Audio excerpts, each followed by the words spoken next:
எந்த நாட்டுக்காரனுக்கும் இவன் தான்டா சாமி. சிவனுக்கு தான் உருவமே கிடையாதே சார், லிங்க வடிவு தானே சார். லிங்க வடிவு பொய். நீங்க எல்லாம் தவறா நினைக்கிறீர்கள். லிங்க வடிவுங்கிறது பின்னால ஆரியர்கள் வந்து நாங்க நடுக்கல் வச்சிருந்தோம். நட்டுக்கல்னு பேர். நட்டு ஒரு கல்லை நட்டு எங்க மூதாதையர் பேரையோ தெய்வத்தை பேரையோ சொல்லி அதை பூஜிச்சு அதுக்கு என்ன பண்றது, நாங்க வந்து குடி அழைத்தல்னு பேர்.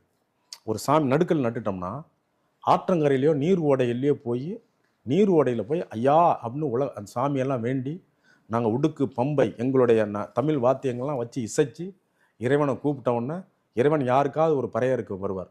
அவர் தான் பறை எடுங்க என்னைய அப்படின்னு சொல்லுவான். அவனுக்கு மரல்பாங்க, மரல் வந்துருச்சுமாங்க. தன்னை தாண்டிய நிலைமைக்கு பேர் மரல்.